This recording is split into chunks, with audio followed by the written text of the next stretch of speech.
নমস্কাৰ খবৰ মহানগৰৰ হৈতে ষ্টুডিঅত মই পাপৰি সিএম ভিজিলেন্সৰ জালত দুই এসিএস ভাতৃ এসিএস বিষয়া তনবীৰ ইউসুফ আহমেদ আৰু মাসুম ইউসুফক আটক কৰা হৈছে হুদা পুছাৰ বাবে সিএম ভিজিলেন্সে দুইকে আটক কৰিছে গুৱাহাটীৰ পৰা সিএম ভিজিলেন্সে দুইকে আটক কৰিছে আই বৰ্হিভূত সম্পত্তিৰ গোচৰত আটক কৰা হৈছে দুই এসিএস বিষয়াক গুৱাহাটী ঘৰত অভিযান চলাই দুই এসিএস ভাতৃক আটক কৰিছে সিএম ভিজিলেন্সে পুনৰবাৰ কিন্তু উল্লেখ কৰিম সিএম ভিজিলেন্সৰ জালত পৰিছে দুই এসিএস ভাতৃ এসিএস বিষয়া তনবীৰ ইউসুফ আহমেদ আৰু মাসুম ইউসুফক আটক হুদা পুছাৰ বাবে সিএম ভিজিলেন্সে আটক কৰিছে দুইকে গুৱাহাটীৰ পৰা সিএম ভিজিলেন্সে আটক কৰিছে দুইকে আই বৰ্হিভূত সম্পত্তিৰ গোচৰত আটক কৰা হৈছে দুই এসিএস বিষয়াক গুৱাহাটীৰ ঘৰত অভিযান চলাই দুই এসিএস ভাতৃক আটক কৰিছে সিএম ভিজিলেন্সে বদলিৰ পাছতো নতুন ঠাই যোগদান কৰা নাছিল তনবীৰে দৰঙৰ দলগাঁও ৰাজচক্ৰ বিষয়া তনবীৰ ইউসুফ আহমেদ দলগাঁৱৰ পৰা তনবীৰক বদলি কৰিছিল সামগুৰি ৰাজচক্ৰলৈ সংলগ্ন বিষয়া হিচাপে সামগুৰি ৰাজচক্ৰলৈ বদলি কৰিছিল তনবীৰ আহমেদক বদলিৰ নিৰ্দেশৰ বিৰুদ্ধে আদালতত গোচৰ তৰিছিল এসিএস বিষয়া তনবীৰ আহমেদে গুৱাহাটী উচ্চ ন্যায়ালয়ত বদলিৰ বিৰুদ্ধে তনবীৰ আহমেদে আবেদন কৰিছিল দুবছৰ সম্পূৰ্ণ নোহোৱাকৈ বদলি কৰা কাৰ্যক প্ৰত্যাহ্বান জনাইছিল তনবীৰ আহমেদে পৰৱৰ্তী সময়ত তনবীৰ আহমেদে গোচৰটো উঠাই লৈছিল যদিও যোগদান কৰা নাছিল সামগুৰি তাৰ পাছতে তনবীৰৰ দলগাঁৱৰ চৰকাৰী কাৰ্যালয়ত অভিযান চলাইছিল সিএম ভিজিলেন্সে ইপিনে তনবীৰ আহমেদৰ ভাতৃ মাসুম ইউসুফক 26 ফেব্ৰুৱাৰী নিলম্বন কৰিছিল চৰকাৰী নীতি উলংঘন কৰিছিল মাসুম ইউসুফে এসিএস পদত থাকিও এটা ব্যক্তিগত প্ৰতিষ্ঠানত কৰ্মৰত হৈ আছিল মাসুম ইউসুফ যাৰ বাবে সিএম ভিজিলেন্সে অভিযান চলাই এসিএস বিষয়া মাসুম ইউসুফৰ ঘৰতো একেদিনাই তিনি ৰাজপত্ৰিত বিষয়াৰ ঘৰত সিএম ভিজিলেন্সৰ অভিযান চলে গুৱাহাটী আৰু মঙ্গলদৈ তিনি ৰাজপত্ৰিত বিষয়াৰ ঘৰত অভিযান সিএম ভিজিলেন্সৰ দলৰ বজালিৰ নিলম্বিত ৰাজচক্ৰ বিষয়া মাসুম আহমেদ আৰু দলগাঁৱৰ ৰাজচক্ৰ বিষয়া তনবীৰ ইউসুফ আহমেদৰ ভেটাপাৰাৰ ঘৰতো অভিযান চলোৱা হয় সম্বন্ধত দুই ভাই ককায়েক মাসুম আহমেদ আৰু তনবীৰ ইউসুফ আহমেদ আই বৰ্হিভূত সম্পত্তিৰ গোচৰত ভেটাপাৰাৰ জেপি আগৰৱালা উপপথৰ 20 নং ঘৰত অভিযান চলোৱা হয় দুই বিষয়াৰ বিৰুদ্ধে 8/2025 আৰু 9/2025 নম্বৰত ৰুজু হৈ গোচৰ বজালি ৰাজচক্ৰ বিষয়া আছিল এসিএস বিষয়া মাসুম আহমেদ 25 ফেব্ৰুৱাৰী চাকৰিৰ পৰা নিলম্বিত হৈছিল মাসুম ইপিনে দলগাঁৱৰ ৰাজচক্ৰ বিষয়া তনবীৰ ইউসুফ আহমেদৰ বাগদত্তা তথা সিপাঝাৰৰ চক্ৰ বিষয়া ৰীতিমণি দাসৰ গুৱাহাটীৰ ঘৰৰ লগতে মঙ্গলদৈৰ ভাড়া ঘৰত অভিযান সিএম ভিজিলেন্সৰ ৰীতিমণিৰ মহানগৰীৰ জাপৰিগোগত থকা বাসগৃহত সিএম ভিজিলেন্সে চলাইছিল অভিযান কিন্তু সিএম ভিজিলেন্সৰ অভিযানৰ সময়ত অজন্তা পথত আছিল সিপাঝাৰৰ চক্ৰ বিষয়াগৰাকী অজন্তা পথৰ পৰা ৰীতিমণিক লগত লৈ মঙ্গলদৈত থকা ভাড়া ঘৰত অভিযান চলাই ভিজিলেন্সৰ দলটোৱে কিছুদিন পূৰ্বে পোহৰলৈ আহিছিল দৰঙৰ নাৰিকলি মন্দিৰৰ ভূমি কেলেংকাৰী তথ্য দৰঙৰ তদানীন্তন জিলা উন্নয়ন আয়ুক্ত এসিএস বিষয়া পংকজ কুমাৰ ডেকাৰ বিৰুদ্ধে উত্থাপন হৈছিল দুৰ্নীতিৰ অভিযোগ জালিয়াতিৰ আনৰ নামত পঞ্জীয়ন কৰিছিল নাৰিকলি মন্দিৰৰ ভূমি দৰঙৰ জিলা উন্নয়ন আয়ুক্ত হৈ থকাৰ সময়ত ভূমাফিয়া কুলেন্দ্ৰনাথৰ সহযোগত পংকজ কুমাৰ ডেকাই সংঘটিত কৰিছিল ভয়ানক ভূমি কেলেংকাৰী বৰ্তমান বৰাকৰ মিনি সচিবালয়ৰ উপ সচিব হিচাপে কাৰ্যনিৰ্বাহ কৰি আছে এসিএস বিষয়া পংকজ কুমাৰ ডেকাই ইতিমধ্যে পংকজ কুমাৰ ডেকা বাসগৃহটো সিএম ভিজিলেন্সে অভিযান চলাই ৰাজপত্ৰিত বিষয়া পংকজ কুমাৰ ডেকাৰ সম্পত্তি দেখি হতবাক হৈ পৰে তদন্তকাৰী বিষয়াৰ দলটো দুৰ্নীতিৰে বিশাল সম্পত্তি গঢ়ি তোলা পংকজ কুমাৰ ডেকাই গুৱাহাটীত নিৰ্মাণ কৰিছে ৰাজপ্ৰসাদৰ দৰে বাসগৃহ কাহিলিপাৰাত বাসগৃহ থকাৰ উপৰিও জুটিকুচিত মাটি আছে পংকজ কুমাৰ ডেকাৰ ইতিমধ্যে সিএম ভিজিলেন্সে প্ৰস্তুত কৰিছে দুৰ্নীতিগ্ৰস্ত বিষয়াৰ এখন দীঘলীয়া তালিকা দুৰ্নীতিগ্ৰস্ত বিষয়াৰ তালিকা প্ৰস্তুত কৰি এজনৰ পিছত আনজনৰ বিৰুদ্ধে সিএম ভিজিলেন্সে অব্যাহত ৰাখিছে অভিযান কোনটো কেছত আছিলে তদন্ত কৰা আমাৰ সিনিয়ৰ অফিচাৰ আছে তেখেতক কৰি ল'ব তেখেতে জনাব হয় কেতিয়া শেষ হ'ব আমি একো ক'ব নোৱাৰোঁ ছাৰ অকণমান ক'ব নেকি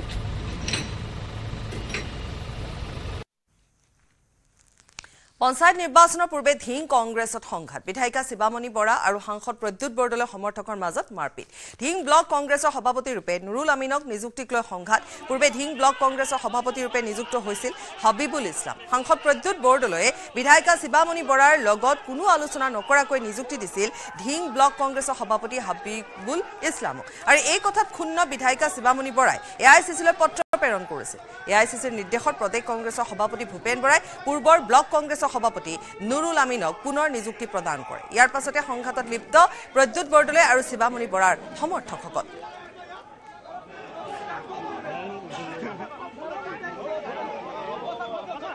সিহঁতে এপইণ্টমেণ্ট দিছিলে হবিকুল ইছলামক এপইণ্টমেণ্ট দিয়াৰ পিছত আজি আকৌ নুৰুলক কণ্টিনিউ কৰিব কৈছে যিহেতু নুৰুল ইছলাম ডাঙৰীয়াৰ বয়সে হৈ গ'ল ভূপেন বৰা কোৱাৰ সেই হিচাপে ভূপেন বৰা যেনেকৈ কৈছিলে যেনেকৈ আদেশ পাছ কৰিছে সেইটো মতে নুৰুল আমিৰৰ বয়স গুচি গ'ল নুৰুল আমিৰে সন্ন্যাস ল'ব লাগে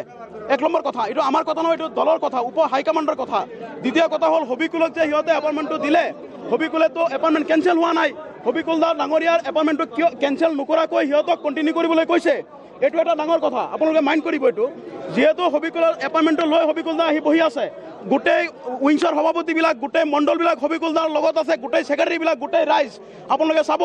আৰু যিহেতু নুৰুল আমিন ডাঙৰীয়া আমাৰ সমষ্টিত নাই সি কেনেকৈ আমাৰ ব্লকৰ মাজত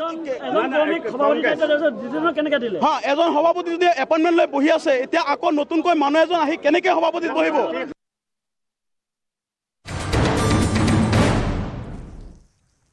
ৰাভা হাছং পৰিষদ দখলৰ দিশে এনডিএ কামৰূপত 15টা সমষ্টিত এনডিএ প্ৰাৰ্থী জয়লাভ জুঙাখুলি সমষ্টিত অৰ্জুন চেত্ৰী জয়লাভ বামুনিগাঁও সমষ্টিত অজিত ৰাভাৰ জয়ী পান্তান সমষ্টিত জয়ী হৈছে ৰমাকান্ত ৰাভা গোবৰ্ধন সমষ্টিত জয়ী হৈছে জ্যোতিষ ৰাভা দক্ষিণ বনগাঁৱত মিনতী বড়োৰ জয়লাভ কামৰূপৰ এটা পৰিষদীয় সমষ্টিত জয়ী নিৰ্দলীয় প্ৰাৰ্থী গোৱালপাৰাত এই পৰ্যন্ত 5টা পৰিষদীয় সমষ্টিত এনডিএ প্ৰাৰ্থীৰ জয়লাভ 2 নং কুঠাকুঠি সমষ্টিত এনডিএ প্ৰাৰ্থী ভৈৰৱ কছাৰীৰ জয়লাভ উত্তৰ দুধনৈ সমষ্টিত এনডিএ প্ৰাৰ্থী উজ্জ্বলা ব্ৰহ্মৰ জয়লাভ 1 নং ধূপধৰা সমষ্টিত এনডিএ প্ৰাৰ্থী অনাদি চৰকাৰৰ জয়লাভ 20 নং জয়ৰাম কুছিত বিনা প্ৰতিদ্বন্দ্বিতাৰে জয়ী হৈছে প্ৰেমাজুলি ৰাভা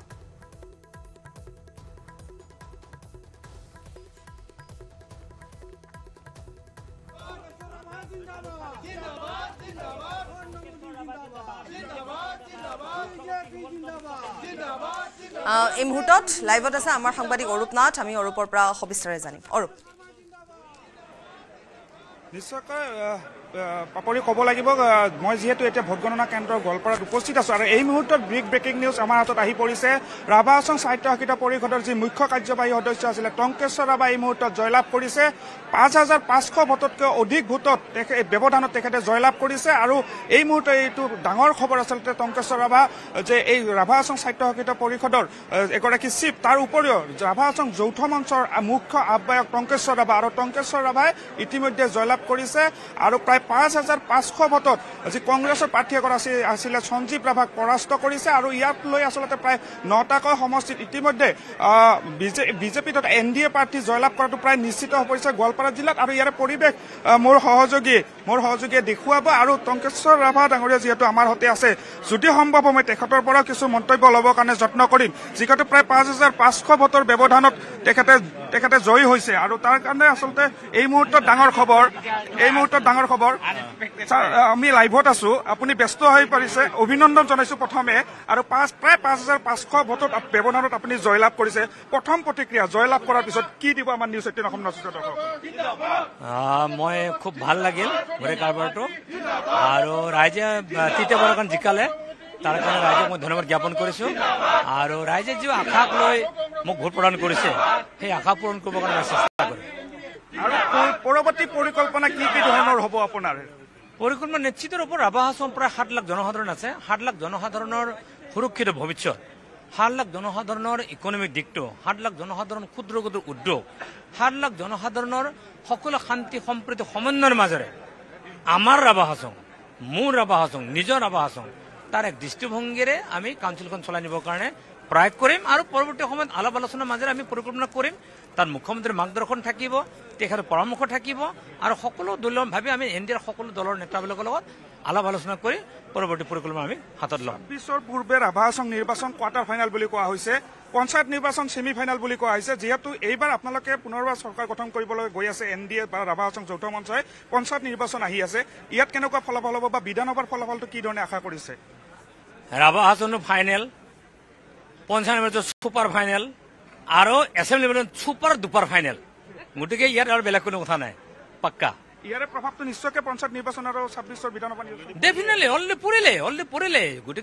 পৰিলে গতিকে মোৰ এটা অনুৰোধ থাকিব আজি যে বিৰোধী এনডিএৰ বাহিৰে বাকী যিখিনি আছে বিৰোধী মই ভাবোঁ তেখেতসকলে পঞ্চায়তত এনেই মিছামিছি এনাৰ্জি খৰচ কৰি লাভ নাই মই ভাবোঁ তেখেতসকলে ধুনীয়াকৈ ঘৰত থাকক ধুনীয়াকৈ মাছ মাংস খাই ধুনীয়াকৈ দেহটো শক্তিশালী কৰি লওক তেতিয়াহে আমাৰ লগত 26ত যুঁজিব পাৰিব নহ'লে 26তো একেই হ'ব অৱস্থা গতিকে মনোনীত পৰামৰ্শ থাকিল ধন্যবাদ জনাইছোঁ আপোনাক Thank you. এয়া আছিলে টংকেশ্বৰ ৰাভা আৰু এই মুহূৰ্তত যিহেতু জানিবলৈ দিছোঁ তেখেতে জয়লাভ কৰিছে প্ৰায় 5,500 ভোটৰ ব্যৱধানত টংকেশ্বৰ ৰাভা জয়লাভ কৰিছে দক্ষিণ দুধনৈ সমষ্টিৰ পৰা প্ৰতিদ্বন্দ্বিতা কৰিছিলে টংকেশ্বৰ ৰাভা আৰু ইতিমধ্যে ডিমাজাখিলিত যিগৰাকী NDA প্ৰাৰ্থী ৰাভা হাছং যৌথ মঞ্চৰ প্ৰাৰ্থী জীৱন ৰাভা তেখেতেও আচলতে আগবাঢ়ি থকা বুলি আমি খবৰ লাভ কৰিছোঁ প্ৰায় 2,500 ভোটৰ জীৱন ৰাভা আৰু তাত আছে নেকি কেন্দ্ৰটো আপুনি আপোনাৰ আশে পাশে কৰবাত পোৱা যাব নেকি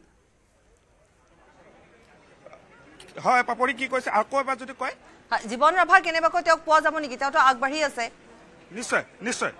নিশ্চয় নিশ্চয় মই তেখেত মোৰ সৈতে আছে তেখেতৰ পৰা মই প্ৰতিক্ৰিয়া ল'বৰ কাৰণে যত্ন কৰিম তেখেতৰ পৰা প্ৰতিক্ৰিয়া ল'ব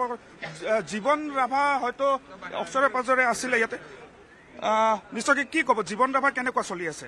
জিৰোটো লিগ লৈছিলোঁ গম পাইছোঁ লিগ লৈ প্ৰতিনিধি কংগ্ৰেছ লগত লিগ লৈ আছে কংগ্ৰেছ এখন লাভ কৰিছে আৰু লাভ কৰাৰ সম্ভাৱনা আছে নাই নাই এখনে নাই আৰু লাভ কৰাৰ সম্ভাৱনা নাই নিশ্চয়কৈ বিজেপি থাকিব নিশ্চয়কৈ জীৱন ৰাভা যিহেতু ভিতৰলৈ প্ৰৱেশ কৰিছে যেতিয়া তাৰ পৰা বাহিৰলৈ আহিম আমি প্ৰতিক্ৰিয়া ল'বৰ কাৰণে যত্ন কৰিম কিন্তু এই মুহূৰ্তত আমাৰ নিউজ 18 অসম নৰ্থ ইষ্টৰ দৰ্শকসকলক জানিবলৈ দিছোঁ যে 19টাকৈ যিহেতু 20টা সমষ্টি আছিলে গোৱালপাৰা জিলাত পৰিষদীয় সমষ্টি তাৰে এটা ইতিমধ্যে বিজেপি প্ৰাৰ্থীয়ে জয়লাভ কৰিছে তাৰ বিপৰীতে 19টাকৈ যি সমষ্টিৰ কাৰণে ভোট গণনা এই মুহূৰ্তত ইয়াতে চলি আছে তাৰে প্ৰায় 9টা সমষ্টিৰ যি ফলাফল সেয়া ইতিমধ্যে পোহৰলৈ আহিছে এটা সমষ্টিত কংগ্ৰেছে জয়লাভ কৰিছে বাকী 8টা সমষ্টিত এতিয়ালৈকে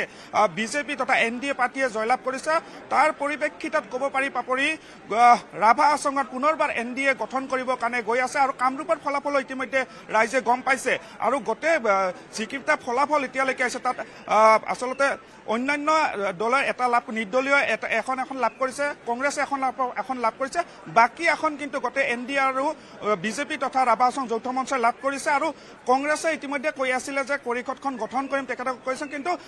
NDA তাৰ বিপৰীত কৈছে যে এখন লাভ নকৰিব বুলি তেখেতসকলে কৈছিলে কিন্তু এই মুহূৰ্তত এখন কংগ্ৰেছে লাভ কৰিছে আৰু এই মুহূৰ্তত এতিয়া যিহেতু আমি টংকেশ্বৰ ৰাভাৰ সৈতে কথা পাতিলোঁ তেখেতে এটা কথা কংগ্ৰেছক আহ্বান কৰিছে যে পঞ্চায়ত নিৰ্বাচনত অৱতীৰ্ণ হ'ব নালাগে কংগ্ৰেছ কাৰণ তেখেতসকলে যথেষ্ট দুৰ্বল হৈ আছে কংগ্ৰেছে পঞ্চায়ত নিৰ্বাচনত অৱতীৰ্ণ নহয় পেলাই বিধানসভা নিৰ্বাচনলৈ তেখেতসকলে পুনৰবাৰ সাজু হ'ব লাগে বুলি কৈছে আৰু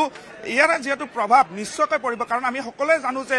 26ৰ বিধানসভা নিৰ্বাচনৰ পূৰ্বে যি পঞ্চায়ত নিৰ্বাচন সেয়া ছেমি ফাইনেল বুলি কোৱা হৈছিলে আৰু এই ৰাভা হাছং পৰিষদীয় যি নিৰ্বাচন এয়া কোৱাৰ্টাৰ ফাইনেল বুলি কোৱা হৈছিলে আৰু এই কোৱাৰ্টাৰ ফাইনেলত NDA যিহেতু যথেষ্ট ভাল ফলাফল লাভ কৰিছে ইয়াৰ পিছতে যিহেতু ইতিমধ্যে পঞ্চায়ত নিৰ্বাচনৰ দিন ঘোষণা হৈছে তাতো নিশ্চয়কৈ এই নিৰ্বাচনৰ ফলাফলে যথেষ্ট প্ৰভাৱ পৰিব পাপৰি সেয়া নপৰা নহয় গতিকে পৰৱৰ্তী সময়ত বিৰোধীয়ে কি ধৰণৰ ব্যৱস্থা গ্ৰহণ কৰে বা কি ধৰণৰ ৰণকৌশল লৈ আগবাঢ়ে ব্ৰেকিং হয় অৰূপ অকণমান লাইনতে থাকক আৰু টংকেশ্বৰ ৰাভাৰ যে জয়ী হৈছে ৰাভা হাছং পৰিষদ দখলৰ দিশে NDA কংগ্ৰেছ শূন্য হোৱাৰ দিশে ৰাভা হাছং পৰিষদ ইতিমধ্যে আপুনি জনাইছে তথাপিতো এবাৰ দৰ্শকসকলক আমি জনাই দিছোঁ দক্ষিণ দুধনৈ সমষ্টিত টংকেশ্বৰ ৰাভাৰ জয়লাভ 15টা সমষ্টিত এতিয়ালৈকে NDA প্ৰাৰ্থীয়ে জয়লাভ কৰিছে লগতে যিহেতু এখন আসন কংগ্ৰেছেও পাইছে আৰু কংগ্ৰেছে এক প্ৰকাৰ তেওঁ যিগৰাকীয়ে পাইছে তেওঁ নিজৰ কষ্টৰ বলতে পোৱা বুলি এক প্ৰকাৰ ক'ব পাৰি কাৰণ কংগ্ৰেছক কোনো ধৰণৰ কুচকাৱাজ কৰা দেখিবলৈ পোৱা নগ'লে ৰাভা হাছঙৰ এই যি নিৰ্বাচন সেই নিৰ্বাচনৰ সময়ছোৱাত ইতিমধ্যে আমি জনালোঁ অৰূপ আপোনাক ধন্যবাদ জনাইছোঁ আৰু লগতে আমি পুনৰ এবাৰ এই খবৰ আমি জনাবলৈ বিচাৰিছোঁ যে এতিয়ালৈকে দক্ষিণ দুধনৈ সমষ্টিত যিহেতু টংকেশ্বৰ ৰাভাই জয়লাভ কৰিছে 15টা সমষ্টিত NDA প্ৰাৰ্থীয়ে জয়লাভ কৰিছে কামৰূপৰ ৰাভা হাছং পৰিষদ দখলৰ দিশে এতিয়া NDA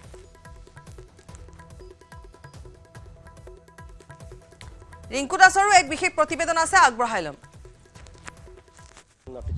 কথা পাতিবে প্ৰথম প্ৰতিক্ৰিয়া কি ক'ব প্ৰথম প্ৰতিক্ৰিয়া মই মাননীয় 1 নং ধূপধাৰা সন্মানীয় পৰিষদীয় সমষ্টিৰ মোক যি টিকেট প্ৰদান কৰিছে NDA টিকেট সেইবাবে মই মাননীয় টংকেশ্বৰ ৰাভা আৰু জিলাৰ সভাপতি দীপাংকৰ নাথক মই ধন্যবাদ জ্ঞাপন কৰিছোঁ আৰু লগতে মই ধূপধাৰা সমূহ সমষ্টিবাসীৰ জাতি বৰ্ণ নিৰ্বিশেষে যিখিনি মোক মৰম স্নেহ পাওঁ এই দি বিপুল ভোটত জয়যুক্ত কৰাইছে তাৰ পৰা 1 নং ধূপধাৰা সন্মানীয় সমষ্টিক মই অশেষ ধন্যবাদ আৰু কৃতজ্ঞতা জনাইছোঁ মই 5,306টা মাৰ্জিন 406টা পদত মই জয়যুক্ত হৈছোঁ ধন্যবাদ। এয়া আছিল যি ধূপধাৰা পৰিষদীয় সমষ্টিৰ অনাদি চৰকাৰ তেখেতে জয়লাভ কৰিছে। ৰাভা যৌথ সংগ্ৰাম সমিতিৰ প্ৰাৰ্থী তেখেত ইতিমধ্যে বৃহৎ ভোটত তেখেতে জয়লাভ কৰিছে। দৃশ্য আমি দেখুৱাই আছোঁ। পুৱাৰে পৰা আমি নিউজ 18 অসম নৰ্থ ইষ্টৰ দৰ্শক দেখুৱাই আছোঁ ধৰণৰ যি ভোট গণনাৰ দৃশ্য। পুনৰ কৈছোঁ আজি ৰাতিপুৱা 8 বজাৰ লগে লগে আৰম্ভ হৈছে ৰাভা হাছং পৰিষদৰ নিৰ্বাচনৰ যি ভোট গণনা আৰু নিউজ 18 অসম নৰ্থ ইষ্টৰ দৰ্শক আমি পোনপটীয়াভাৱে দেখুৱাই আছোঁ। ৰাভা হাছং স্বায়ত্তশাসিত পৰিষদৰ মুখ্য কাৰ্যবাহী সদস্য টংকেশ্বৰ ৰাভা তেখেতে হেট্ৰিক অৰ্জন কৰাৰ দিশে অগ্ৰসৰ হৈছে আৰু এই মুহূৰ্তলৈকে প্ৰতিটো সমষ্টিত তেখেতসকলৰ যি NDA প্ৰাৰ্থীয়ে অগ্ৰগতি লাভ কৰিছে। আপোনাক আগতীয়াকৈ নিউজ 18 অসম নৰ্থ ইষ্টৰ তৰফৰ পৰা অভিনন্দন জ্ঞাপন কৰিছোঁ। ধন্যবাদ জ্ঞাপন কৰিলোঁ মোৰ তৰফৰ পৰা। মানে হেট্ৰিক কৰাৰ দিশে অগ্ৰসৰ হৈছে বুলি কৈছোঁ মই। হেট্ৰিক শব্দটো আজি মই নকম, কাৰণ এইকাৰণে নকম আমি প্ৰথমতে কৈছিলোঁ যে আমাৰ ভাল গলকিপাৰ আছে, ভাল স্কৰাৰ আছে, ভাল ডিফেন্স খেলা মানুহ আছে। গতিকে এটা ফুটবল টিমত যেতিয়া ভাল গলকিপাৰ, ভাল স্কৰাৰ, ভাল মানে ডিফেন্সত খেলা মানুহ থাকে আৰু ৰাইজৰ যেতিয়া বিপুল সঁহাৰি থাকে, গতিকে সেই ফুটবলখনত ডেফিনেটলি সেই দলটো জিকে। আৰু যদি আপুনি ক্ৰিকেটত চাই আমাৰ গোটেইবিলাকে ছিক্সাৰ মাৰাৰ কথাখিনি আছিলে। কেতিয়াবা ছিক্সাৰটো ক'বলৈ পৰ হয়, এই স্বাভাৱিক কথা। গতিকে ছিক্সাৰ মাৰাৰ কথাটো যিহেতু আমি বিগত সমস্যাত কৈ আহিছোঁ, গতিকে নিশ্চিত ৰূপত ৰাইজে সেই অঞ্চলৰ প্ৰতিটো জাতি জনগোষ্ঠীলৈকে ক্ষমতাৰ যি বিকেন্দ্ৰীকৰণ হৈছে, ক্ষমতাটোক ৰাইজৰ ওচৰলৈকে যিধৰণে লৈ যোৱা হৈছে আৰু ৰাইজে অনুভৱ কৰিবৰ কাৰণে অনুভৱ কৰি ল'লে যে কাউন্সিলখন আমাৰ। কাউন্সিলখন এটা জনগোষ্ঠীৰ নহয়, এটা জাতিৰ নহয়, এটা ধৰ্মৰ নহয়, কাউন্সিলখন আমাৰ। তাৰমানে 18টা জাতি আছে, প্ৰায় 7 লাখ জনসাধাৰণ। গতিকে 18টা জাতিৰ 7 লাখ জনৰে ভাবি ল'লে যে এই কাউন্সিলখন আমাৰ। গতিকে এই আমাৰ বুলি কয় যিখন কাউন্সিলৰ যি প্ৰক্ৰিয়া, সেইটো যৌথ সংগ্ৰামৰ নেতৃত্বত NDA চৰকাৰখনে সেই ব্যৱস্থাখিনি যোৱা 11টা বছৰ ৰাইজৰ ওচৰত নিব পাৰিলে আৰু তাৰ সূত্ৰে আজি ৰাইজে এই ফলাফলটো আমাক দিছে। তাৰ কাৰণে ৰাইজক অশেষ ধন্যবাদ জ্ঞাপন কৰিছোঁ আৰু অধিক আগ্ৰহেৰে, অধিক উৎসাহেৰে আৰু ৰাইজৰ প্ৰতিটো সমস্যাৰ সৈতে মানে NDA চৰকাৰখন সদায় লাইভ হৈ থাকে। আপুনি যে প্ৰতিটো বল 6 মাৰিম বুলি কৈছে, মানে কংগ্ৰেছক আপুনি ৰান কৰিব নিদিয়ে নেকি, শূন্যতে ৰাখিব নেকি? কংগ্ৰেছৰ বলাৰে নাই, বেটছমেনটো নাই, বেটছমেনবিলাক গোটেই বেমাৰী। আমিনগাঁৱৰ 14টা পৰিষদীয় সমষ্টিৰ আটাইবোৰ সমষ্টিয়ে বুলি ক'ব পাৰি বিজেপি বা NDA প্ৰাৰ্থীয়ে অগ্ৰগতি লাভ কৰি আছে। এই মুহূৰ্তত এগৰাকী প্ৰাৰ্থী আছে আমাৰ লগত, বিজয়ৰ বিষয়ে তেওঁ আগবাঢ়িছে, যাৰ কাৰণে বন্ধ উৎসৱমুখৰ পৰিৱেশ বিৰাজ কৰিছে। কোনে কোনে স্বাগতম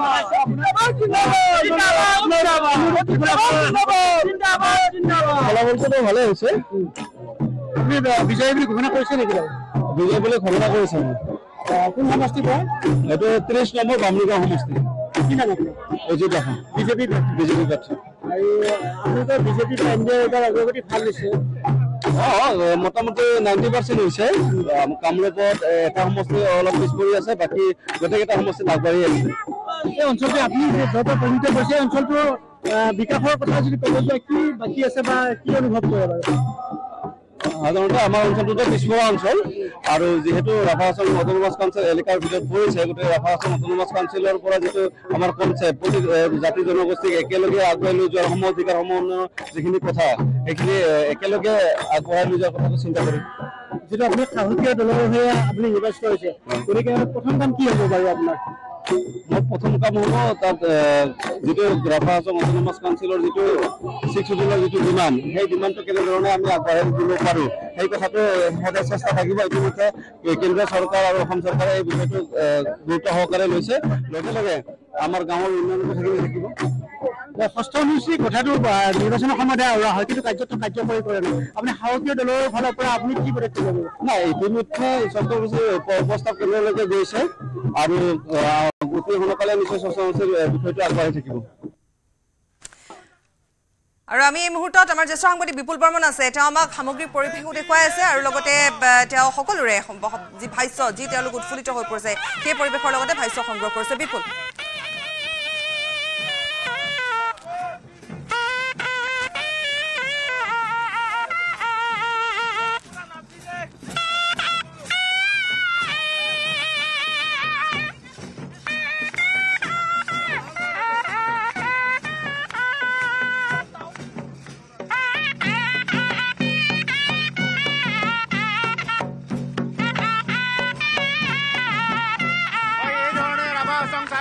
পৰিষদৰ নিৰ্বাচনৰ ফলাফল যেতিয়াই NDA দলে তেওঁলোকে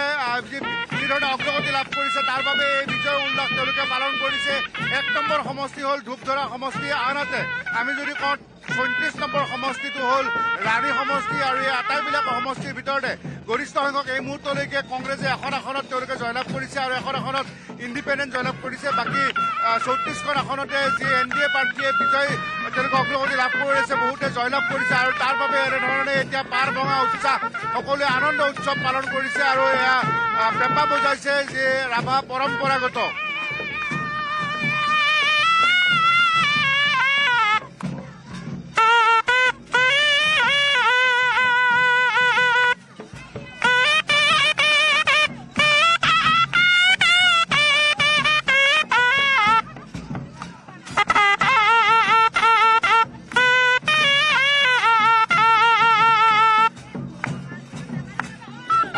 শেহতীয়াকৈ 7 নং দক্ষিণ দুধনৈ সমষ্টিত যিহেতু 5500 ভোটৰ ব্যৱধানত টংকেশ্বৰ ৰাভাই তেওঁ জয়লাভ কৰিছে। আমি কিছু সময় আগতে আমি তেখেতৰ সৈতে লাইভৰ জৰিয়তে সমূহ পৰিৱেশ দেখুৱাইছিলোঁ। গতিকে এনেধৰণে এটাৰ পিছত আন এটা সমষ্টিত তেওঁলোকে বিজয় সাব্যস্ত কৰিছে। যৌথ মঞ্চ ৰাভা যৌথ মঞ্চৰ সুনীত ৰাভাই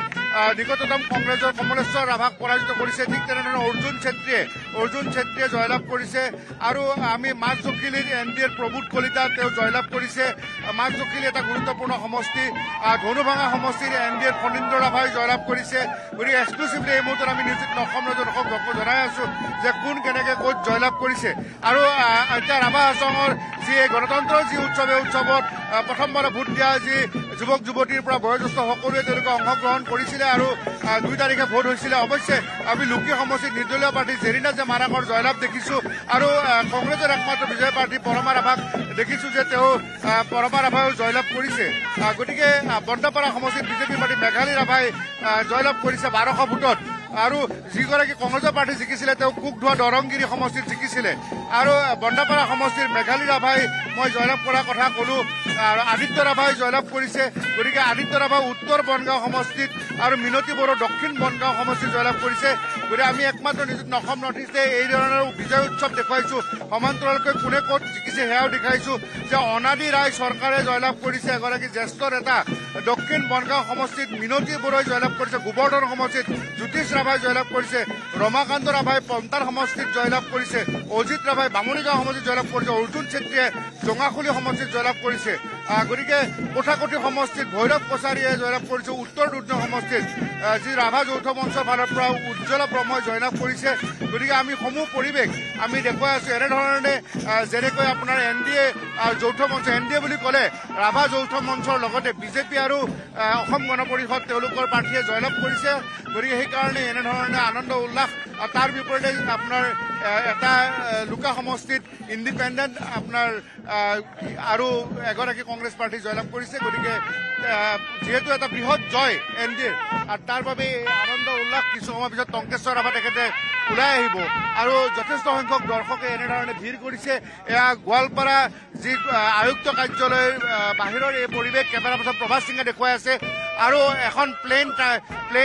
স্বায়ত্তশাসিত পৰিষদৰ ভিতৰত কেইবাখনো আছে। তাৰ ভিতৰত সোণোৱাল আছে, দেউৰী আছে, তিৱা আছে, আপোনাৰ ঠেঙাল কছাৰী আছে। গতিকে আপোনাৰ মৰাণ মটক বা আপোনাৰ কোচ ৰাজবংশী এনেধৰণে বিভিন্ন কাউন্সিল আছে। আৰু এই ৰাভা হাছঙো এখন অন্যতম শক্তিশালী কাউন্সিল। আৰু 6 শিডিউলৰ কাউন্সিল অৱশ্যে 3খনে আছে। বিটিআৰ বা আপোনাৰ বিটিআৰ কাউন্সিলে হওক বা কাৰ্বি আংলং আৰু ডিমা হাছাও, সেই 6 শিডিউলৰ 3খনক বাদ দি নৰ্মেল যিটো প্লেইন টাইপৰ আপোনাৰ কাউন্সিল হ'ল এইখন ৰাভা হাছং এখন শক্তিশালী কাউন্সিল। 95ত এই কাউন্সিলক হিতেশ্বৰ শইকীয়া চৰকাৰ থাকোঁতে কাউন্সিলৰ মৰ্যাদা দিছিলে। আৰু যিহেতু মই ইতিহাসটোক মোৰ মনত আছে, মই ক'ব বিচাৰিছোঁ 1988-89ৰ সময়তে তেতিয়া ৰাভা স্বায়ত্তশাসিত পৰিষদৰ দাবী মঞ্চ আৰু লগতে নিখিল ৰাভা ছাত্ৰ সন্থাই তেওঁলোকৰ ডিমাণ্ড আছিলে। আৰু সেই ডিমাণ্ডৰ 6 বছৰ তেওঁলোকে সংগ্ৰাম কৰাৰ পিছত 95ত তেওঁলোকৰ তেতিয়া হিতেশ্বৰ শইকীয়াৰ দিনত তেতিয়া তেওঁলোকক মৰ্যাদা দিলে স্বায়ত্তশাসিত পৰিষদৰ। আৰু তেতিয়াই তাতেই প্ৰথম তেওঁলোকৰ ইণ্টাৰিম কাউন্সিল হৈছিলে সব্যসাচী ৰাভা। তাৰে প্ৰথমগৰাকী CEM আছিলে। গতিকে তাৰপিছত 4ৰ্থগৰাকী CM হ'ল টংকেশ্বৰ ৰাভা। গতিকে তেওঁলোকৰ হেডকোৱাৰ্টাৰ দুধনৈও এটা গুৰুত্বপূৰ্ণ বিধানসভা সমষ্টি। এই তাহানিতে যদি আপুনি হাকিম ৰাভাৰ দিনৰ পৰা এতিয়া আপোনাৰ যাদৱ স্বৰ্গীয়াৰীলৈকে 10গৰাকী বিধায়ক তেওঁলোকে পাইছে। আৰু আমি এই মুহূৰ্তত যে আনন্দ উল্লাসৰ এই মুহূৰ্তত আমি পোনপটীয়া সম্প্ৰচাৰ লাইভত দেখুৱাই আছো ছিনিয়ৰ কেমেৰামেন প্ৰভাস সিং আৰু মই। গতিকে তেওঁলোকে সেই তেতিয়া হাকিম ৰাভাই প্ৰথম 1962ত যেতিয়া বিধায়ক হৈছিলে দুধনৈৰ পৰা ৰাভা সম্প্ৰদায়ৰ। গতিকে তেওঁলোকৰ তেনেধৰণে তাৰপিছত তেখেতৰ সহধৰ্মিনীও এই দুধনৈ সমষ্টিৰ বিধায়িকা হৈছিলে। এই মুহূৰ্তত টংকেশ্বৰ ৰাভা বাহিৰলৈ ওলাই আহিব আৰু টংকেশ্বৰ ৰাভাক আদৰণি জনাবৰ কাৰণে এই ধৰণে আনন্দ ফূৰ্তি সকলোৱে টংকেশ্বৰ ৰাভা আহিছে আমি তেখেতৰ সৈতে কথা পাতিম আৰু আমি তেখেতক যিহেতু সমদললৈ আদৰি আনিছে আমি এইখিনি ঠাইতে তেখেতৰ সৈতে অকণমান সময় আমি কথা পাতি গৈ থাকিম দাদা এইখিনিৰ পৰা সেইখিনিলৈকে অলপ কথা পাতি গৈ থাকিম জিকিছে আপুনি বিপুল ভোটত নিশ্চয় মোৰ ভাল লাগিছে সুন্দৰ ৰাজ্যক ধন্যবাদ জ্ঞাপন কৰিছো মই সুন্দৰ বঢ়িয়া বিৰাট ভাল লাগিছে একদম সুন্দৰ বিজয় উৎসৱ পুৰা বিজয় উৎসৱ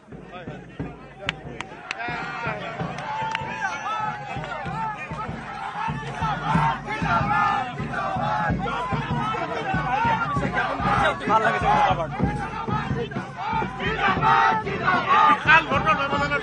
নিশ্চয় ধন্যবাদ জ্ঞাপন কৰিছো ৰাজ্যৰ সেৱা কৰি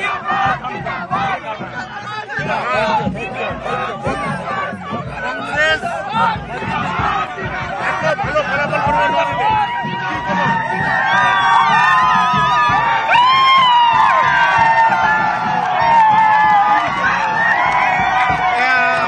টংকেশ্বৰ ৰাভা মুখ্য কাৰ্যবাহী সদস্য তেখেতক কেনেধৰণে অভিবাদন জনাইছে আনন্দ উল্লাসত তেখেতক ওপৰত দাঙি ধৰিছে সকলো সমৰ্থকে হয় বিজয় উৎসৱ পালন কৰিছে সকলোৱে আমাৰ তেখেতে নাচিছে টংকেশ্বৰ ৰাভাই আৰু আমি দেখুৱাইছো যে এই ধৰণৰ এটা গোৱালপাৰাত এটা উৎসৱমুখৰ পৰিৱেশ ৰঙালী বিহুৰ প্ৰাক মুহূৰ্তত আমি সকলোৱে দেখিছো যে ৰাভা হাছং স্বায়ত্তশাসিত পৰিষদত যি ধৰণে নিৰংকুশ সংখ্যাগৰিষ্ঠ একক সংখ্যাগৰিষ্ঠ বৃহৎ জয় আৰু এই জয়লাভৰ পিছতে এনেধৰণে যি আপোনাৰ ৰাভা হাছঙৰ প্ৰধানগৰাকীয়ে তেওঁ মুৰব্বীগৰাকী তেওঁ 5,500 ভোটৰ বৃহৎ ব্যৱধানত দক্ষিণ দুৰ্ন সমষ্টিত জয়লাভ কৰি ওলাই আহিছে আৰু আমি দেখুৱাই আছো এই মুহূৰ্তত নিউজিক অসম নৰ্থ ইষ্টৰ সন্মুখত হাজাৰ সমৰ্থক অলপ লাইভ চলি আছে আপুনি আঁতৰি দিয়ক বিপুলে আমাক দেখুৱালে গোৱালপাৰাৰ পৰা পোনপটীয়া সম্প্ৰচাৰ আৰু এনেধৰণে এতিয়া উৎসৱমুখৰ পৰিৱেশে বিৰাজ কৰা দেখিবলৈ পোৱা গৈছে সকলো ওলাই আহি তেওঁলোকে ঢোলে ডগৰে আদৰিছে টংকেশ্বৰ ৰাভাক সমবাণিজ্যিক বিৰতি লৈছো